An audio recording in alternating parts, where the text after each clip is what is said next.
Om Sahana Vavatu Sahano Bhunaktu Saha Viryam Karavavai Tejasvinavaditamastu Ma Vidvishavahai.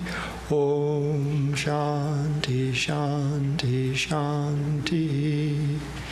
May Brahman protect us. May he guide us and give us strength and right understanding. May love and harmony be with us all. Om, peace, peace, peace. And good morning. Good to see you all. Our topic is Durga and Kali. We, of course, celebrated Durga Puja about 3 weeks ago in Santa Barbara. And tomorrow night, we will be celebrating Kali Puja. And all of these different aspects of the Divine Mother can be kind of confusing, especially if you're a kind of a left-brain Westerner, not used to these things. It can seem very strange. So let me ask you seemingly unrelated questions to get the idea across. Who do you think did a better job as an actor in The Wizard of Oz, Mrs. Gulch or the Wicked Witch of the West? It was the same person. The same person played both roles. And all of the farmhands also appeared in the Oz. And this was to emphasize the idea that this was Dorothy's dream world, and so the characters in her real life appeared in her dream life as well. Now, this technique of actors playing multiple roles is used all the time. Unfortunately, most of my examples are pretty old, since most of my memories of TV are pretty old. Things like Bewitched, where Samantha played her sister Sabrina, but a more current one, which I found on the internet, there was apparently a movie called The Laundromat. Did anybody see The Laundromat? Apparently, Meryl Streep played several roles, which was revealed at the end of the movie. Now, perhaps some of you remember the TV game show, To Tell the Truth. I think it must have been a Hindu show because it's been reincarnated several times over the decades. So even if you don't remember it from the 50s and 60s, you might remember one of its more recent incarnations. But in this show, there would be a panel of celebrities that would try to guess which of three people was the real person being presented. So there'd be three people, and all three people would pretend to be the same person. I am so-and-so, I am so-and-so, and at the end, the real person had to stand up. So if we had a panel of Saraswati and Lakshmi and Kali sitting there, and they all got up and said, I am the great Devi, I am the great Devi, I am the great Devi, and the panelists question them, and they ask them all sorts of things to try to figure out which one's telling the truth. And at the end, they'd all stand up. They're all aspects of the great Devi. So all the aspects of the Divine Mother are really one. Now, if we read the lives of Sri Sarada Devi and Sri Ramakrishna, we also find that they display different aspects of the divine entities.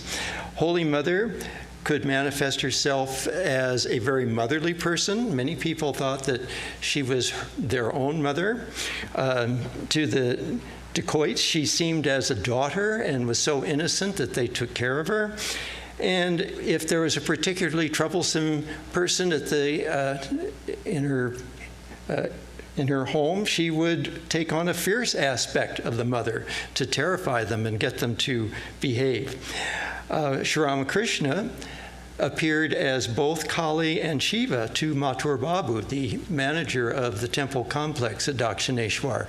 He saw him walking in one direction and it looked like he was Kali, and he turned around and walked the other way and it looked like he was Shiva. And to Gopalama, Sri Ramakrishna appeared as her beloved baby Krishna, Gopala. And so Ramakrishna could appear as different aspects of the divine. So this tells us that really all of these divine manifestations, all these gods and goddesses are really manifestations of the one. And in fact, the Divine Mother and Brahman are one and the same. We tend to divvy it up into masculine and feminine. We all have all these masculine deities and feminine deities and so forth, but they're all really one. Swami Swahananda, who was the previous head of this center, wrote a nice book on mother worship, which really is much more extensive than the title might tell you. But in that book, he quotes Sri Ramakrishna as saying, Brahman and Shakti are identical. It is the primordial power that has become the world and all living beings. That which sports as Kala is called Kali. She is the primal energy. Kala and Kali, Brahman and Shakti are indivisible. And then he goes on to say, in his own words, the ultimate reality, which the Vedantins call Brahman, is absolute. It cannot be fully described in language because it is, by its very nature, unlimited, infinite. The ultimate reality is one, but different people with different backgrounds try to understand, experience, and describe it in their own language. When God is realized through the various spiritual disciplines of different religions, the experience is basically the same, but the descriptions of it differ. The descriptions will be colored by the nature of the person's mind that has the experience and the degree of preparation that the person has.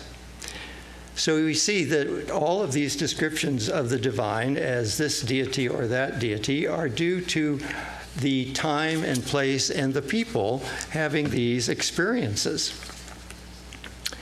Really, the nature of Maya really is inscrutable. Many people say that Brahman alone is real and everything else is an illusion. But Swami Atmavidyananda said, Brahman alone is real and everything is Brahman. So that gives you a different spin. And this, of course, is Sri Ramakrishna's, what he was trying to tell us, is that Brahman and Shakti are really one.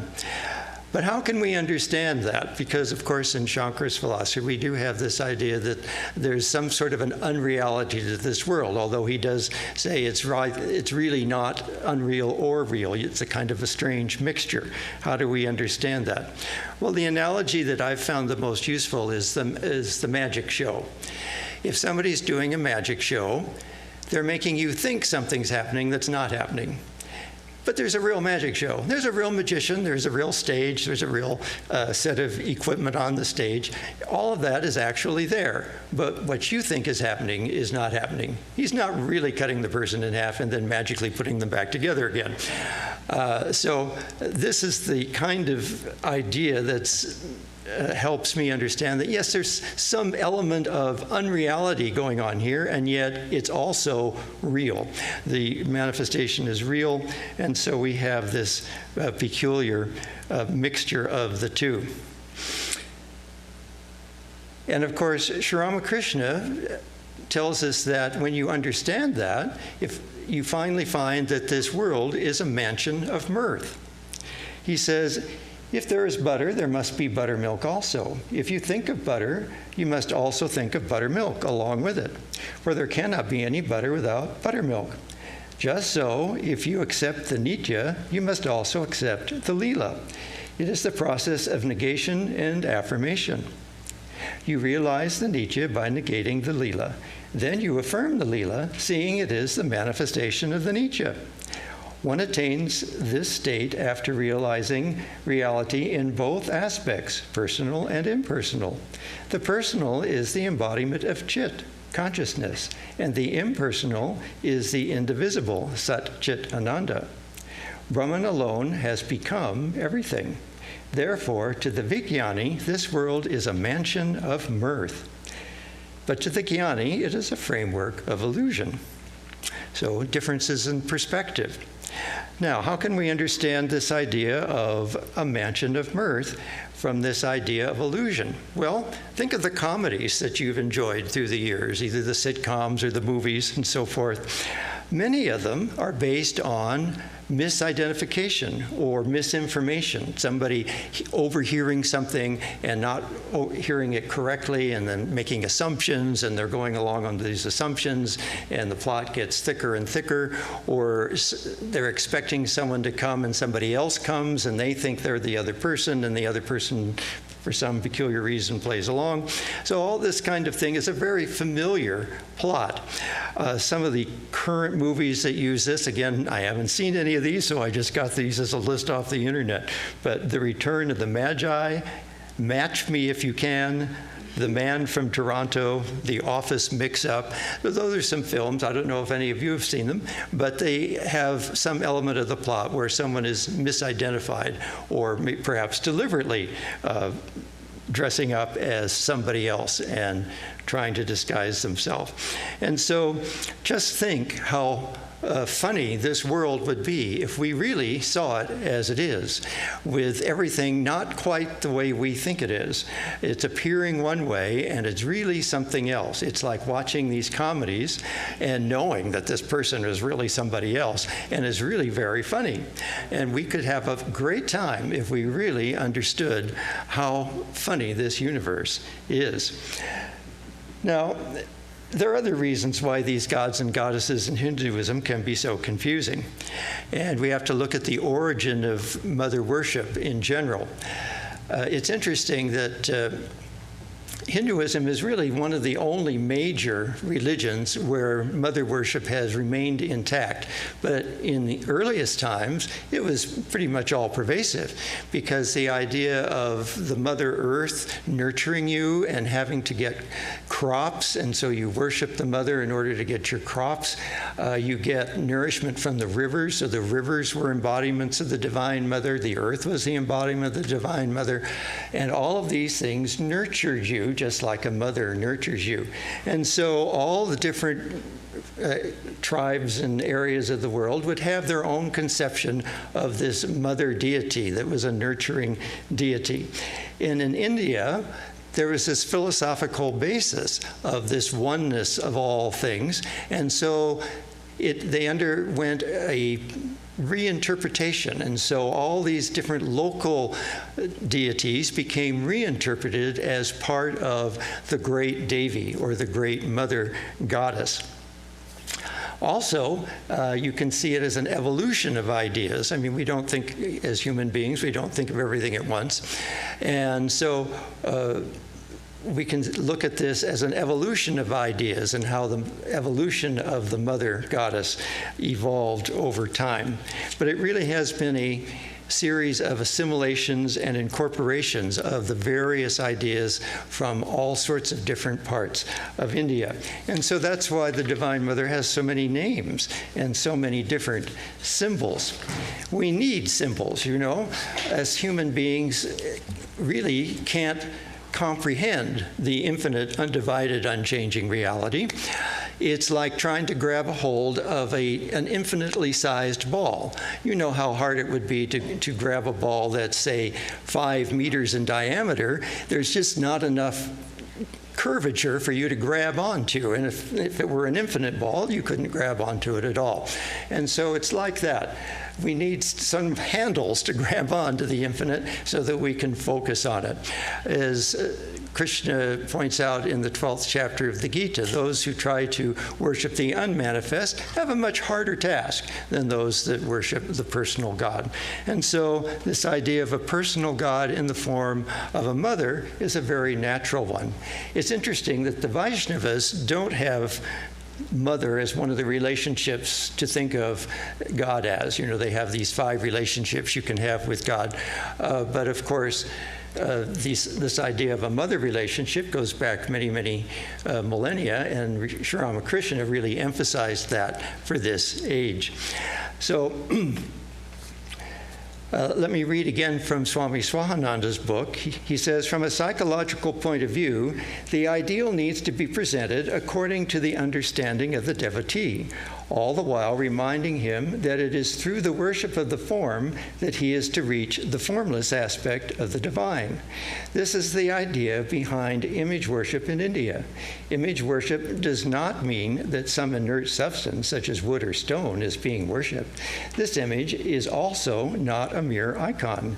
It is the symbol of the Lord. It reminds the devotee of the Lord, just as a photograph reminds us of the person being photographed.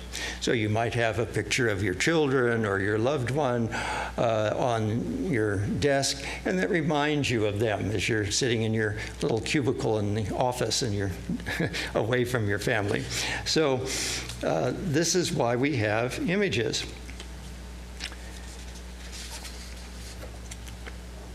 Let's see.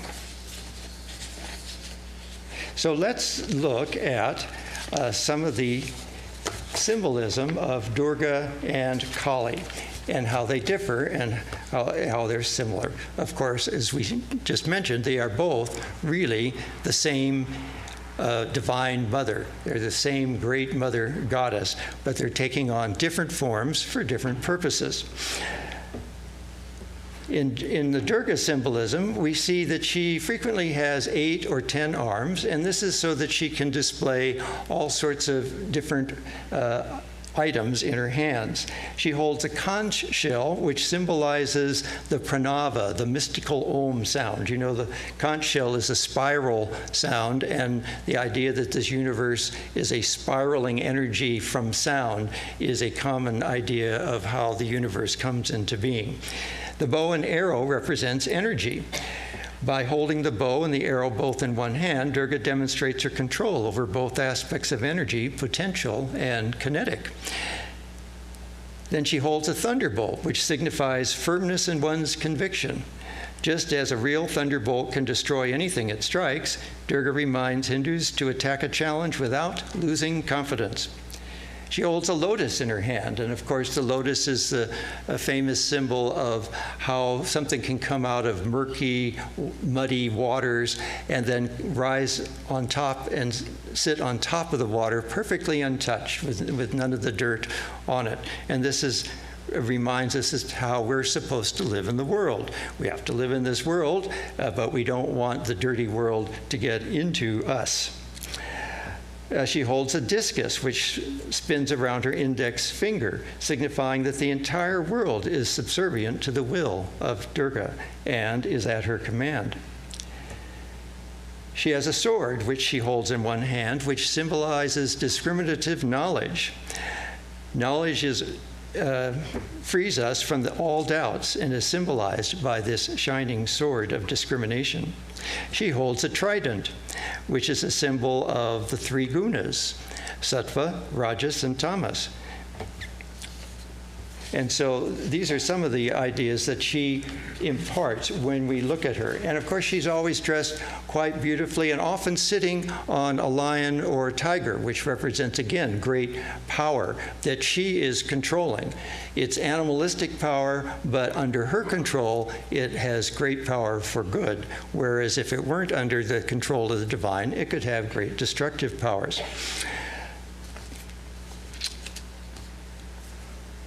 So she symbolizes this great goddess that has mastery over all. And of all the different aspects, she's probably usually the one that's most identified with the total great Devi aspect.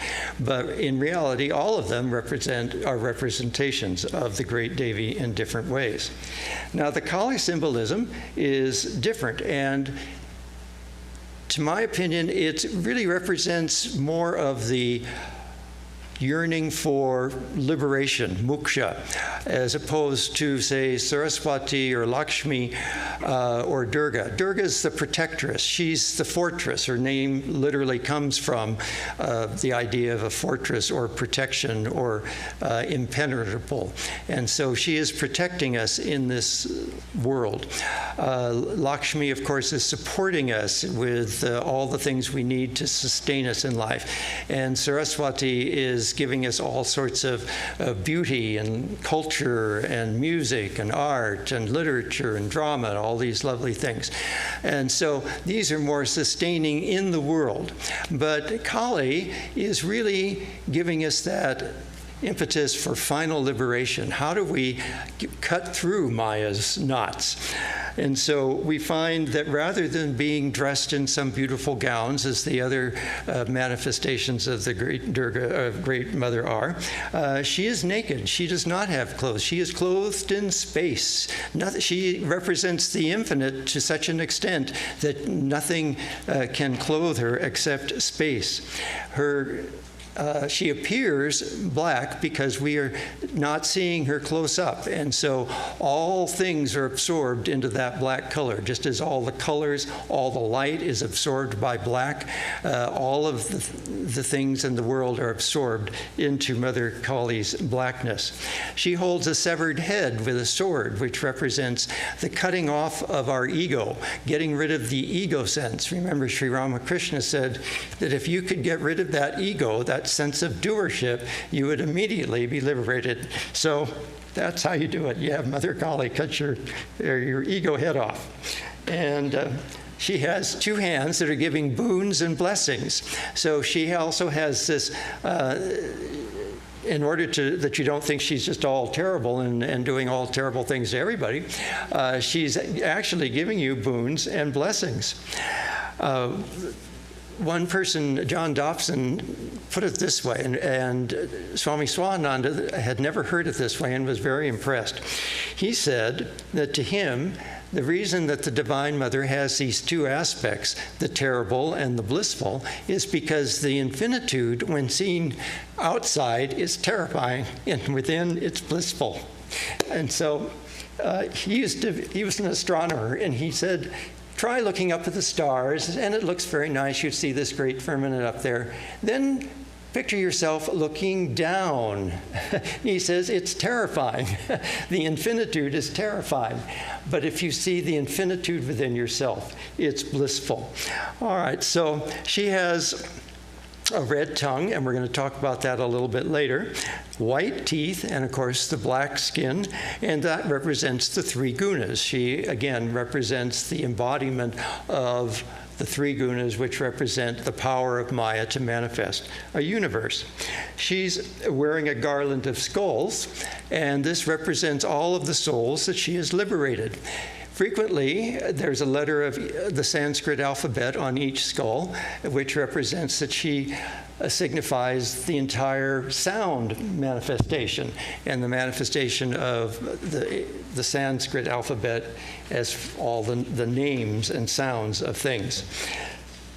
She's wearing a ring of severed arms, which represents cutting off the organs of action. We have hands that do things, and again, so this idea of doership that we want to get rid of. So she's cut off the hands of doership and wears them as a skirt. She has wild hair that's flying off in all directions, and some people see that as a symbol of the veil of Maya that the Divine Mother puts in front of us that we're trying to cut through. So you see, the Divine Mother is really the source of both our difficulty of being in Maya, trapping us in this world of Maya, not seeing things the way they are, not seeing that as a mansion of mirth, but she's also the source of our liberation as well. And she's pictured standing on Shiva in a kind of a dance pose. And again, we'll talk about that a little bit later in the lecture. But it's so interesting, you know, if you compare this to, say, the image of Shiva, how similar it is in some ways. That Shiva in the Nataraj posture embodies all the aspects of creation, preservation, and destruction in that one symbol of the Nataraja. And he's dancing the dance of creation. And here, Mother Kali is doing a dance, but she's doing it on Shiva. But again, she has the garland of letters all around her, signifying the creative power of sound. And she's got the 3 gunas, symbolizing that she embodies the entire creation. So you get this whole embodiment of all of these ideas into one symbol. In fact, as I frequently point out when I'm doing world religions classes, all of these deities are just windows to the infinite. And you get to pick the window that you like the best. And the closer you get to each window, the more you see the totality through the window. And once you get close enough, you just see the infinitude outside and everything. So everything becomes embodied in your a particular chosen ideal. So Krishna embodies everything, Kali embodies everything, Shiva embodies everything. It doesn't matter which one you pick, all of them embody everything. Of course, Kali's name, Kala, represents time. So here again, she represents the idea of time and space. And the terror of time. Really, isn't time kind of the ultimate terror? We see ourselves growing old. We keep running out of time. Like this morning, we kept running out of time. We had too many things to do. We have to prepare for the puja. We have to prepare for the lecture. We have to prepare for the music. We got all this stuff to do. Time really has this kind of terrifying aspect to it. And I think that's part of what Kali represents as well. And of course, she's clothed in space, so she represents the embodiment of space and time. Swami Vivekananda reminded us that we need to worship the terrible. We can't just always think of everything as being hunky-dory and beautiful and nice, but remember that the terrible is also part of this universe. And we have to contemplate death. We have to contemplate these things. We have to contemplate our own physical mortality and the immortality of the spirit that resides within. And whenever I hear that, I'm sorry, but I have to indulge my own passion for Gilbert and Sullivan. In their Mikado, they had a song that sort of goes along those lines. This poor guy named Coco is being forced to marry this very ugly middle-aged woman who is really a nasty person, and she loves to torture people. She's kind of bloodthirsty, and he has to convince her that he's really in love with her. And so she says, "You won't mind if I'm a bit bloodthirsty?" And he says, "Oh, no." And so then they sing this song. "There is beauty in the bellow of the blast. There is grandeur in the growling of the gale. There is eloquent outpouring when the lion is a-roaring and a tiger is a-lashing of his tail. Yes, I like to see a tiger from the Congo or the Niger, and especially when the lashing of his tail. Volcanoes have a splendor that is grim, and earthquakes only terrify the dolts. But to him who's scientific, there is nothing that's terrific in the falling of a flight of thunderbolts. Yes, in spite of all my meekness, if I have a little weakness, it's a passion for a flight of thunderbolts. There is beauty in extreme old age. Do you fancy you are elderly enough? Information I'm requesting on a subject interesting. Is a maiden all the better when she's tough? Throughout this wild dominion, it's the general opinion that she'll last a great deal longer when she's tough. Are you old enough to marry, do you think? Won't you wait till you are 80 in the shade? There's a fascination frantic in a ruin that's romantic. Do you think you are sufficiently decayed? To the matter that you mention, I have given some attention, and I think I am sufficiently decayed. So they were sort of celebrating the idea that we can enjoy things that are terrible. You know, I get this complaint often from people in world religions classes. They say, you know, how can this goddess image be so terrifying and so terrible, and why is the world so terrible? You know, why is there evil? You know, if this is the divine play, why isn't it all just funny? Why isn't it a comedy? And then I say, what kind of movies did you just go see in the last month? how many of them were tragedies involving a lot of violence and horror? And if there's some tragedy on the news, how many of you go to the TV and watch it? You get stuck to the TV watching the destruction of the hurricane or the tornado or the latest shooting or whatever it is.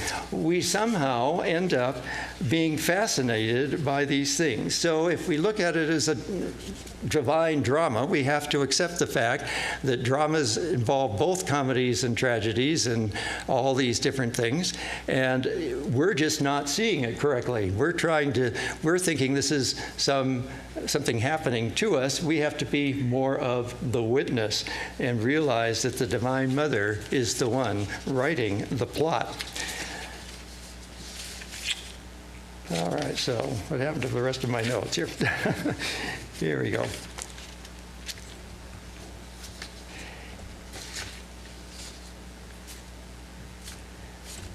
It's interesting that tomorrow night is actually a night when all sorts of different celebrations take place.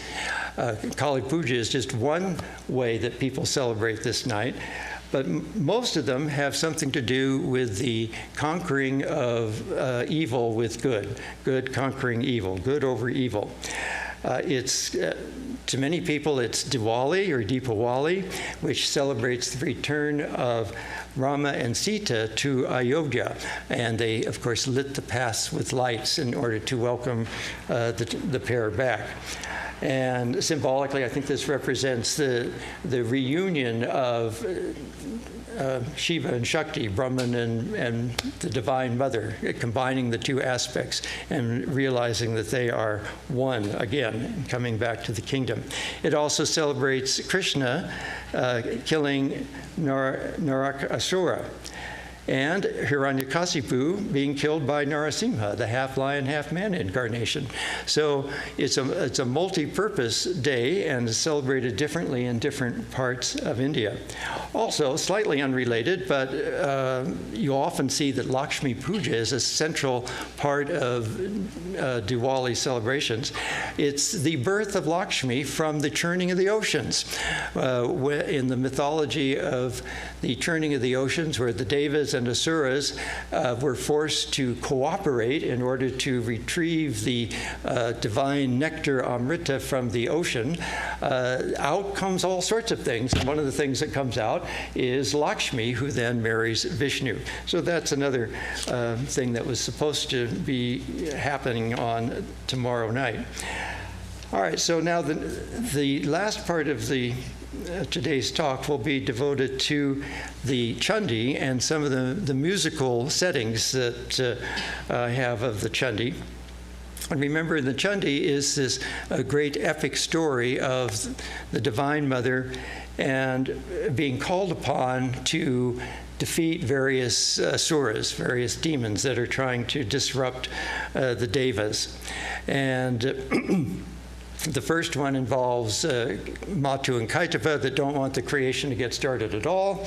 And then there's Mahisasura, who just is kind of like brute strength, representing kind of a Rajasic Asura, who just wants to take over everything, and the Divine Mother has to slay him. And that's what's celebrated on Vijoya Day, which is the end of the Navaratri Puja.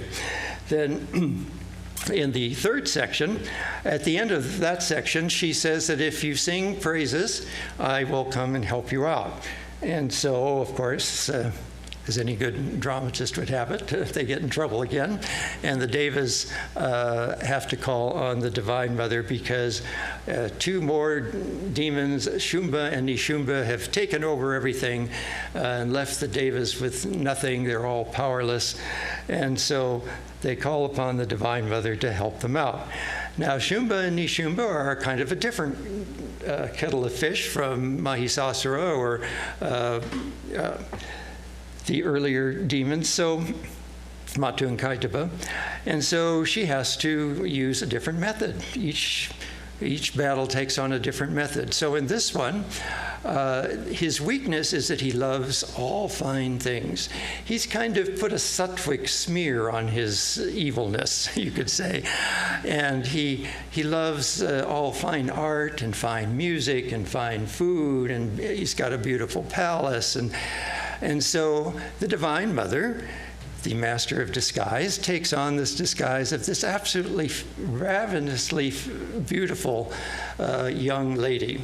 And of course, as soon as she's seen and Shumba and Nishumba get wind of her, they have to have her. They have to have her. So they send a messenger and ask her to be one of their wives. And she says, well, I won't be anybody's wife unless they can defeat me in battle. And of course, this seems kind of ridiculous to them, where they're great warriors, and here's this little petite lady. And they think, well, this is going to be easy, but it's too bad she's not coming willingly. And so we're going to watch some musical sections here. If I can get the computer to wake up.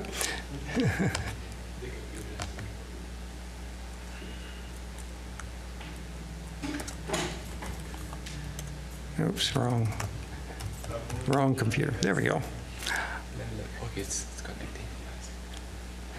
All right, so this first one is the hymn that the Devas sing in order to get the Devi to respond to their request. This is the famous Ya Devi hymn. It's said that this hymn is so powerful that repeating it is equivalent to chanting the entire Chandi.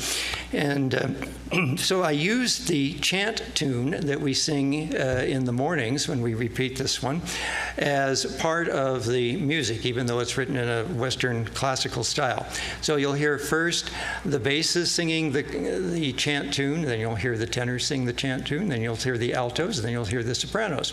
And then you'll hear a more elaborate setting in a chorale style, and then a completely different setting at the end. There are kind of three sections to this hymn. The sections before the Ya Devis, and then there's the Ya Devis, and then there's a little section afterwards.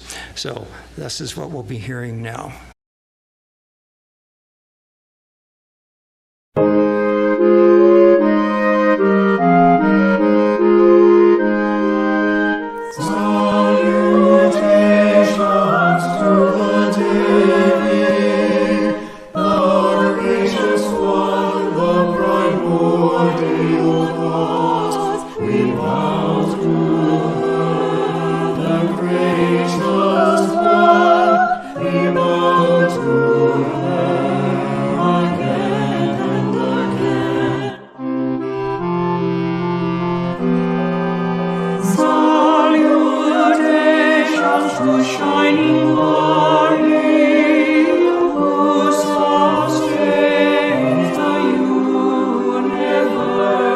We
Stunned that he kind of stutters and can't quite figure out what to do, and finally decides to send his chieftain Durga, whose name literally means smoke eyes.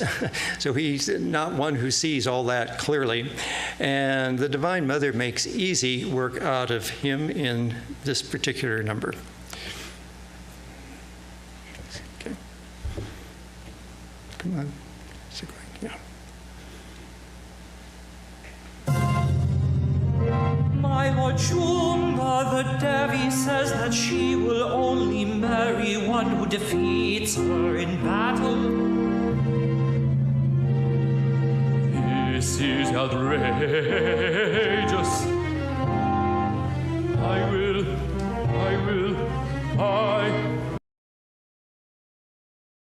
Lord Durga, the Devi says that she will only marry one who defeats her in battle. This is outrageous.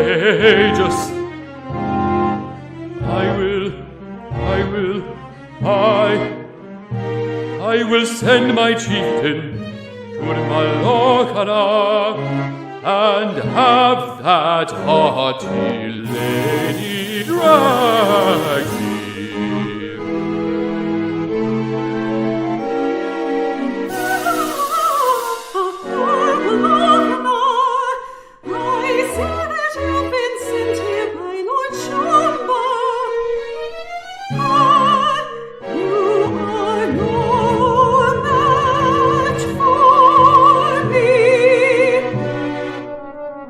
This battle will be short indeed.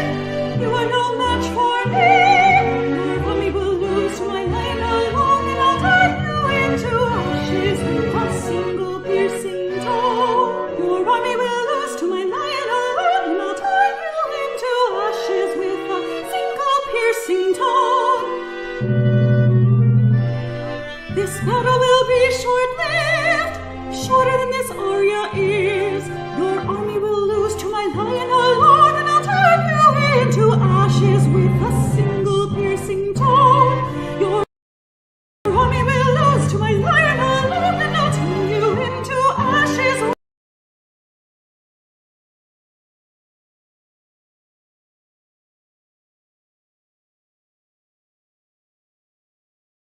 of his generals are defeated, and then they have to call upon their their nuclear weapon, Raktabija, who has this boom that every drop of his blood creates another demon just like him. This brings about the story of why we see this image of Kali the way we do, with her tongue sticking out, red tongue, and standing on Shiva. She is so inebriated by her success at defeating all these demons that she begins to get out of control and starts to destroy things that shouldn't be destroyed. And so Shiva has to come and lie down in front of her, and when she steps on Lord Shiva, and she's calmed down and controlled and realizes that she's done enough. So that's why we see the image of Kali the way we do. So here we go with the battle is described by the sage, and so it's sort of a rapid patter song type description here. Here's the understatement of the century too coming up.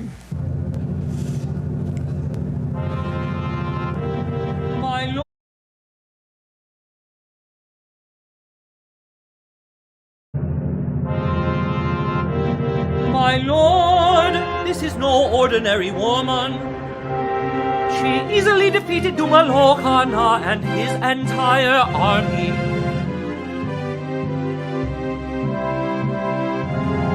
Chanda, Munda, you are two great generals. Go there, take immense forces, bring her here at once. Seize her by the hair, or tie her, bind her, but do not let her escape. If you cannot do this, then let all the Asur with all their weapons strike her down in battle. Shanda Munda headed up an army, elephants, chariots, cavalry, and infantry, all went for that Shuma's command. He was the fairest lady in the land. Mika cried out angrily against those awesome foes. From her scowling, angry brow, Kalima arose. She fought with a demon army and brought them to their knees. Seeing his big army lying dead upon the field, Chanda rushed and Kali, armed with weapon, sword, and shield. Arrows and discuses descended on the Kali, but she with the low and swallowed the whole volley. Kali with her sword in hand cut the warrior's head. Muna then attacked her, but was likewise cut to shreds. Full of fear and in confusion, they fled running here and yon. Fearful and confused, they started running here and yon.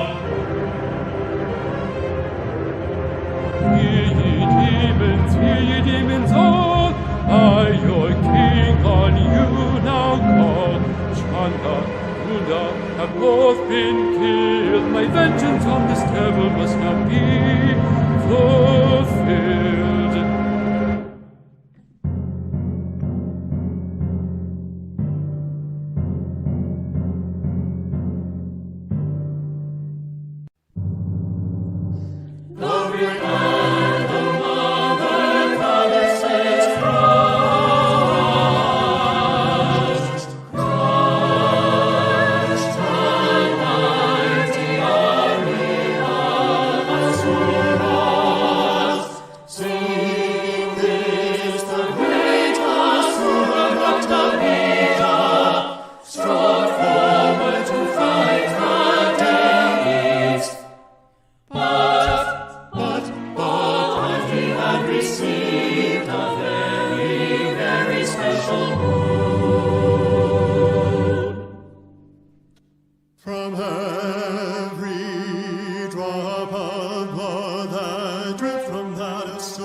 Boon really symbolizes the problem with our desires getting out of control, and how even when you try to satisfy your desires, it actually gets worse. As Vivekananda said, it's like pouring oil on fire.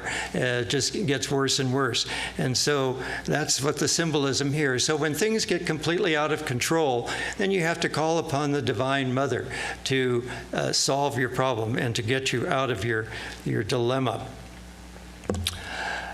All right, so I think that's probably enough. We don't need to do more. We're already out of time, and we have a song at the end. So Let's just close with some closing ideas here.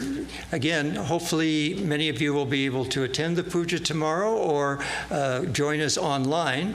And you know, we can, just like meditation, when you meditate, you can put yourself anywhere in the world and meditate that you're in some holy place. So you can do the same thing with the puja online.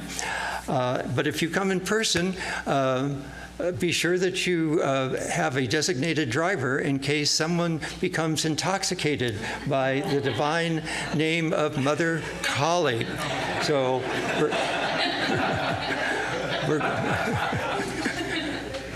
we're going to have a little song here by Mirabai and Riley called "I Drink No Ordinary Wine." This came from a Vivekananda play, and it was a scene where Vivekananda was meeting Sri Ramakrishna. Speaking of people playing multiple roles, I got to play multiple roles in that one. I got to play Ramakrishna, and then at the end of the play, I got to play the dying brother of Josephine MacLeod. I have personal experience of putting on different costumes. One time in the Jesus play, I actually played 3 roles. I had to be the one of the shepherds, Joseph, and one of the disciples. So there's a lot of changes of costumes. So, all right, all set. So here's the song, "I Drink No Ordinary Wine."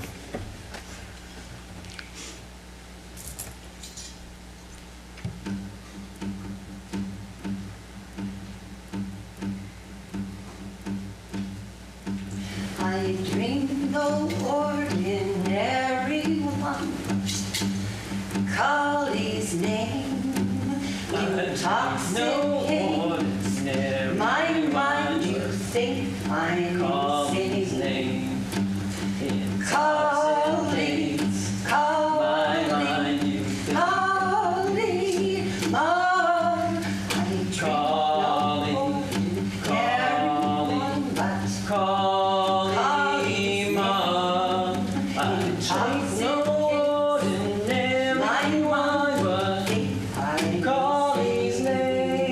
drink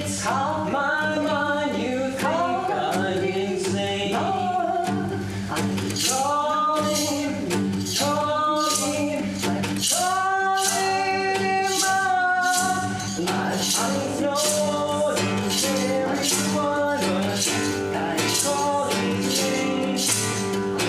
wine, but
Thank you. Thank you.